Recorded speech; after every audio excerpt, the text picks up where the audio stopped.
Welcome to News Jersey. Apparently, the only monetizable bit that I do on this channel, but hey, we do what we have to do, right?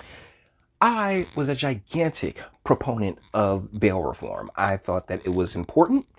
The system didn't make any sense, but the application of bail reform has been way different than what was pitched to us.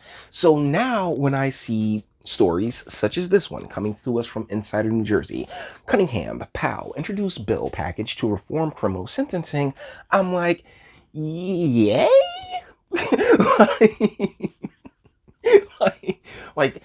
This is something that's needed, but the crazy part is how they go about it is always completely bonkers.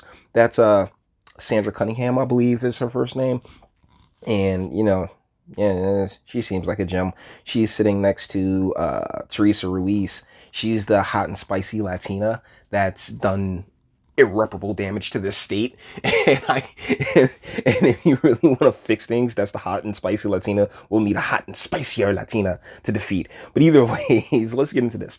Legislation would remove mandatory minimums for non-violent offenses. Sounds fine. Sounds perfect. Let's keep going.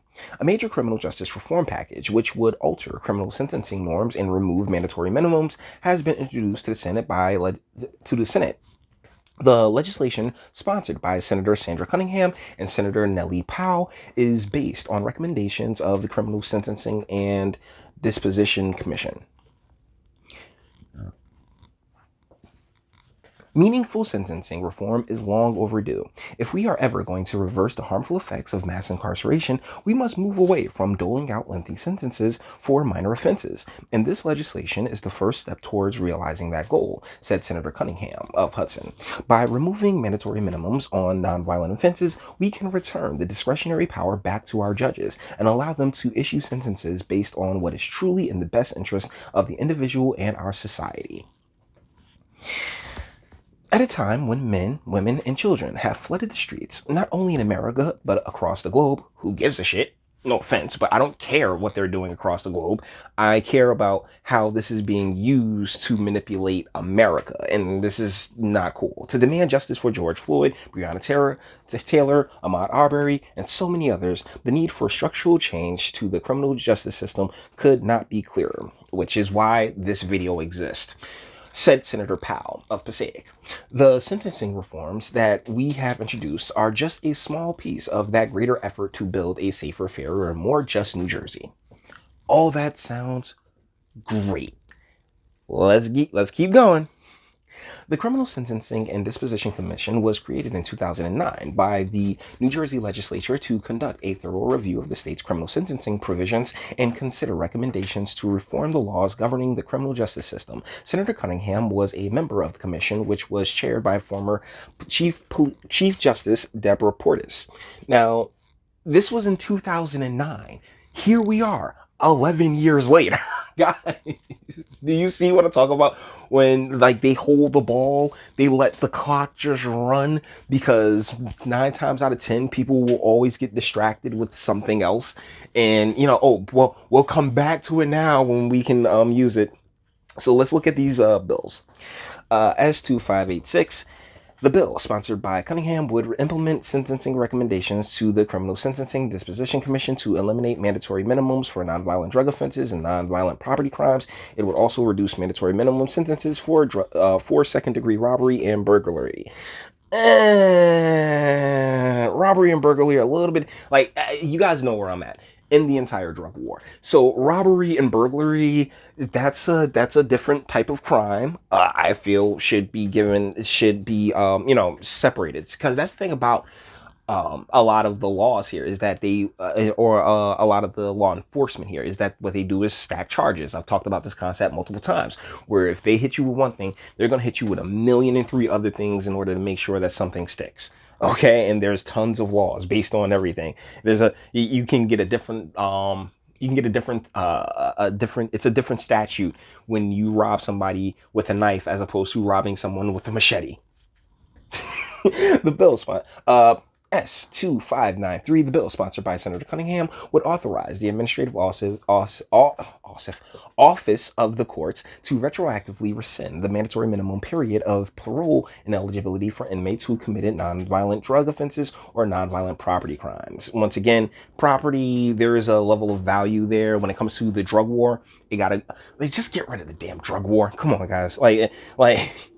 Like most drug offenses are nonviolent. S2594, the bill sponsored by Cunningham would establish a compassionate release program. Yeah, okay, that's all emotion. Nah, we good. The S2595, the bill sponsored by Cunningham would require a study to be performed to determine the cost savings of the compassionate release program and the elimination of mandatory minimums. Under the bill, any cost savings would go towards the Correctional Rehabilitation and Crime Prevention Fund, which would support recidivism reduction programs. Once again, guys, all of these programs are layered and redundant. And many of these commissions and, these studies that get commissioned, it's just, like I said, holding the ball, waiting for the clock to run out. The bill sponsored by S2592, the bill sponsored by Senator Pou, would provide the court with discretion to consider the age of a youthful defendant as a mitigating factor in sentencing. Okay, that's good. I can rock with that one.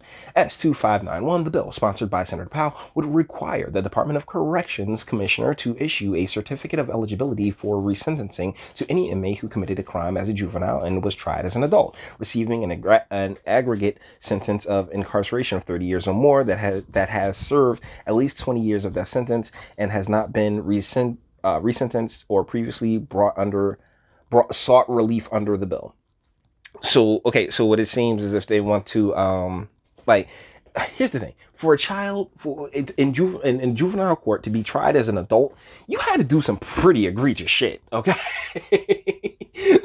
To be tried as an adult, you had to do some pretty egregious shit. So I'd have to see more on that one. But this is the press release that they dropped alongside it. Now there's tons of stuff. There's all these different well, you know what? Let's leave it on Hot and Spicy Latina, who's definitely aging.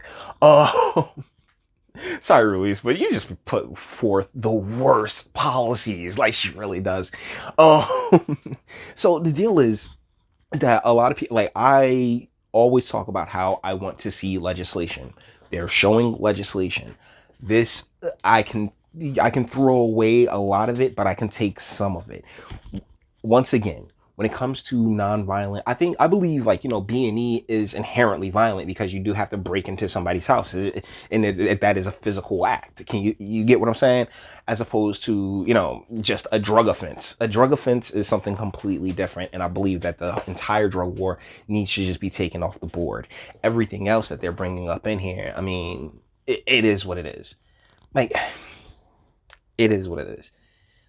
If you were a child and you did something so egregious that you got hit with an adult sentence, dude, hey, it is some life choices you don't get to come back from. I'm sorry, but that's the reality. That's the way things should operate, whether you like it or not. The way things should operate, if you remove emotions from this, because trust me, a ton of this stuff is emotions. So if you remove that from the equation, then what you have is just pure logic and biological sense.